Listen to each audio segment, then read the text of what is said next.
Hello friends, आज की class में हम आपको बताने वाले हैं कि पजल के कितने टाइप्स आप करके जाना चाहिए। आपको मतलब आपको कितना प्रैक्टिस करना चाहिए, कितना टाइप्स आपका पजल होता है, सिटिंग अरेंजमेंट में कितना कैटेगरी का आता है पजल। ठीक है, तो इस क्लास में हम सारी कैटेगरी पजल के जितने कैटेगरी होते हैं, सिटिंग अरेंजमेंट में जितने कैटेगरी होते हैं सारी को डिस्कस करेंगे और हम देखेंगे और धीरे धीरे फिर हम उसको सॉल्व भी करेंगे। ठीक है, तो आज क्लास में हम देखेंगे कि हम लोग का पजल में कितना कैटेगरी होता है। ठीक है, तो सबसे पहले आप देखो, इतना आप प्रैक्टिस करना ही चाहिए आपको। दो आपको डेली हर तरह का पजल को आपको लगाना चाहिए। ठीक है, तो देखो सबसे पहले हम पजल सॉल्व मीन्स पजल का क्वेश्चन को देखते हैं। पजल कितने टाइप्स का होता है। सबसे फर्स्ट आपका होता है बॉक्स बेस, जो मैं करती हूँ। बॉक्स टाइप का जो दिया हुआ रहता है पजल ना, एक वो हो गया। फिर होता है floor lift base puzzle.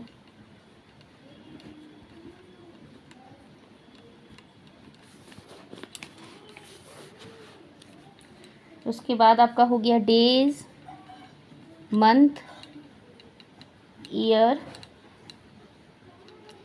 Base puzzle. ठीक है, इस टाइप का भी आपका पजल आता है ना, जिस पे मंथ रहता है, डेज रहता है, ईयर रहता है। ठीक है, तो जितना भी पजल का जितना भी कैटेगरी है, तो इस क्लास में हम आपको बताने वाले हैं। ठीक है, देखो उसके बाद आपका हो गया as based puzzle.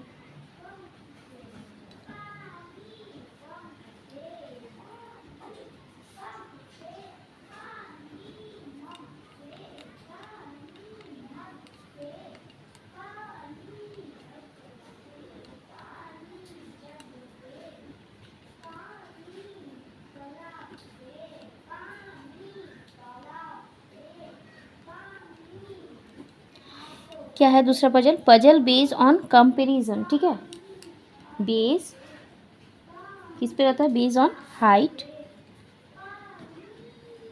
Colour,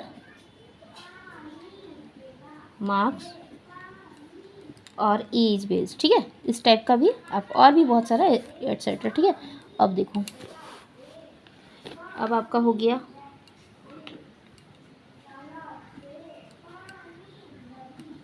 puzzle base on blood relation. ठीक है, ब्लड रिलेशन वाला रहता है ना, ब्लड रिलेशन वाला आपका जो रहता है वो तो बहुत इंपॉर्टेंट रहता है। और ब्लड रिलेशन, ठीक है, देखो इस टाइप का पजल रहता है ना, इसको तो प्रैक्टिस करना चाहिए क्योंकि आपका हर एग्जाम में आपको एक दो तो दिखने को मिल ही जाता है। ठीक है, तो इस तरह क्वेश्चन आप प्रैक्टिस करके जाना चाहिए आपको। ठीक है, देखो पोस्ट डेस्टिनेशन बेस्ड, इस पे क्या रहता है, सैलरी एक्सपेंस एटसेट्रा। ठीक है, उसके बाद आपका रहता है लीनियर पजल। उसके बाद आपका रहता है पैरेलल लाइन। ठीक है, पैरेलल लाइन पजल। ठीक है, लाइंस पजल। ठीक है, उसके बाद आपका रहता है सर्कुलर पजल। ठीक है, और एक रहता है अनसर्टेन पजल। ठीक है, इस पे देखो तो इतना कैटेगराइज है। ठीक है, इतना कैटेगरी है पजल का। ठीक है, अब हम देखेंगे सीटिंग अरेंजमेंट में कितना कैटेगराइज होता है। ठीक है, वो इस तरह मीन्स आप ये सारे कैटेगराइज जितना भी आपका पजल का ये टाइप्स होते हैं ना, उसको सारे को आपको प्रैक्टिस करके ही जाना होगा। नहीं तो फिर इस पर आप एक टाइप का करके जाओगे तो फिर फंस जाओगे, क्योंकि वहाँ पर एक टाइप का तो आता नहीं। कभी आपको दे दिया ब्लड रिलेशन पे दे दिया, कभी एज बेस दे दिया, कभी सैलरी पे दे देता है, कभी क्या होता है ये फ्लोर बेस रहता है। तो इस तरह का आपका रहता है। ठीक है, तो ये बिगनर मैं बोल रही हूँ, बिगनर जो आप स्टार्ट कर रहे हो या कुछ दिन हुआ आपको स्टार्ट करे हुए, तो आप ये सारे बेस जितने भी टाइप्स का पजल होता है वो आप करके जाओगे। अब हम देखेंगे सीटिंग अरेंजमेंट में कितना टाइप्स का होता है। ठीक है, देखो अब हम देखेंगे सीटिंग अरेंजमेंट में कितना टाइप्स होता है। ठीक है, देखो ये आपको आना चाहिए। आपको इस पे आपको पजल पे आपको लगाना ही चाहिए। ठीक है, डेली बेस में आप इसको प्रैक्टिस करोगे तभी आपका आगे पेपर होगा। ठीक है, देखो क्लोज्ड फिगर, शेप बेस, ठीक है। दूसरा आपका रहता है सर्कल, ठीक है, सर्कल बेस रहता है।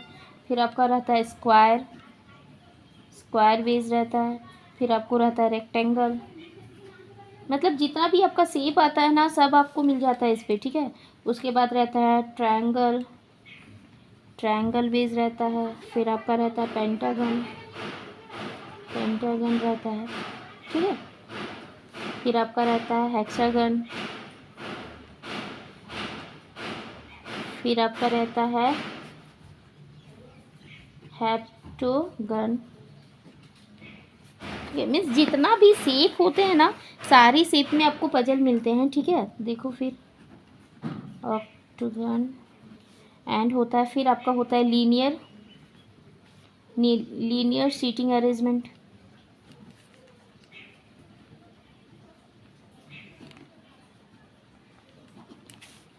ठीक है। फिर होता है सिंगल स्ट्रेट लाइन, ठीक है। और आपका लास्ट होता है पैरेलल रो और बेंच, ठीक है।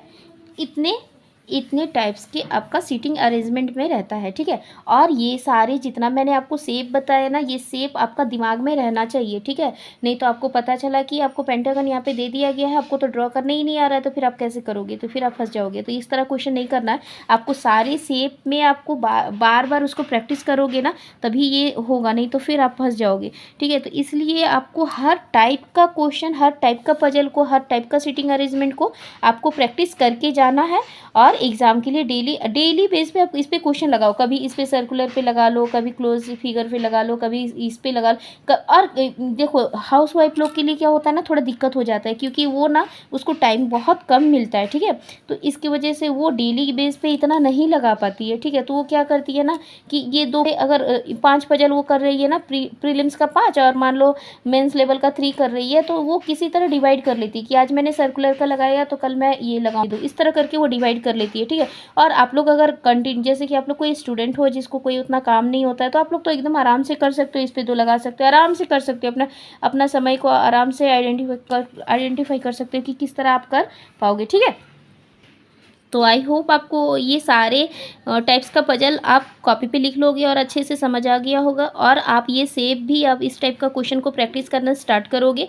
और नेक्स्ट क्लास में मैं आपको इसका ड्रॉ भी करके बताऊंगी मेरा किस तरह से ये सर्कल कैसे होता है, स्क्वायर मीन्स आपको तो आता ही होगा, बट फिर भी मैं आपको करके भी बताऊँगी, मैं भी करती हूँ, आपको भी करके बताऊँगी, ठीक है। और नेक्स्ट क्लास में मैं आपको टू डू लिस्ट बताऊँगी, आप बताओगे टू डू लिस्ट, वो मैं बताऊँगी जो मैं करती हूँ, मैं एक हाउस वाइफ हूँ, तो उसके मेरे लिए किस तरह से मैं पढ़ती हूँ और कैसे अपना टाइम को डिसाइड करती हूँ कि कहाँ पे हमको टाइम मिलता है, किस तरह होता है, तो वो मैं अगले क्लास में आपको बताऊंगी, ठीक है। तो आज के लिए इतना ही, थैंक यू।